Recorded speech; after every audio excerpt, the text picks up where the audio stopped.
हमारे वृंदावन में एक संत हुए, वो रोज सोहनी सेवा करते थे, झाड़ू लगाते थे पूरे वृंदावन में, यत्र तत्र जहां उनका मन करता था उसी कॉलोनी का आज पूरी सफाई करते। सुबह 4 बजे से उनका यही भजन था, यही संध्या थी, यही नाम जप था। सोहनी लेते और लेकर के बुहारते पूरे मार्ग को, और हमारी आपकी तरह नहीं जोर जोर से, नहीं, धीमे धीमे। उनके मन में यह भाव था कि वृंदावन श्री प्रिया प्रियतम का ही स्वरूप है, इनके प्रति मैं रोष नहीं करूंगा, धीमे धीमे। और जब बुहारते थे तो अपने नेत्रों से ध्यान पूर्वक ब्रज की रज को देखते थे, कहीं कोई चिन्ह दिख जाए, कहीं किशोरी जी के चरण रज दिख जाए, कहीं ठाकुर जी के चरण दिख जाए।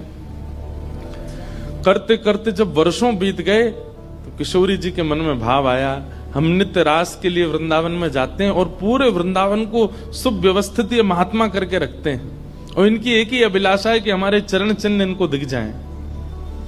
तो एक दिन किशोरी जी ने उनको अपने चरण चिन्ह का दर्शन कराया।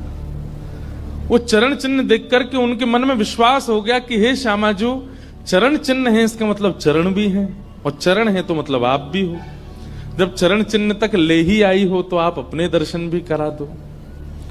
अब अगली उनकी स्थिति हो गई कि अब चरण चिन्ह नहीं, अब तो प्रत्यक्ष किशोरी जी को देखना है।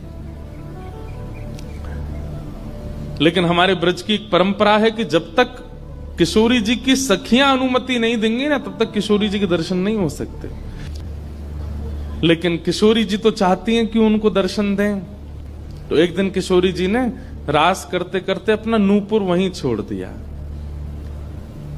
और नूपुर छोड़ करके किशोरी जी निकुंज में चली गई।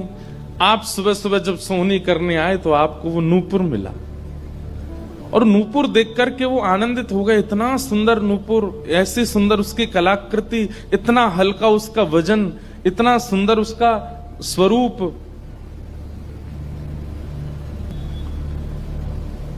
आपके मन में भाव आया कि कोई बड़े घर की लाली होगी, उसका रह गया होगा, मैं रख लेता हूं, कभी कोई मिलेगा मांगने आएगा कि भाई हमारा नूपुर दो तो मैं दे दूंगा।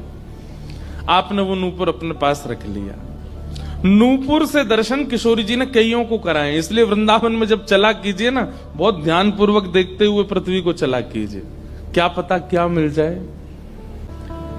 सूरदास जी को भी नूपुर से ही दर्शन हुए किशोरी जी के, और आज इन महापुरुष को भी हो रहे हैं। मुझे नाम स्मृति में नहीं आ रहा है, शायद संभवतः श्याम चरण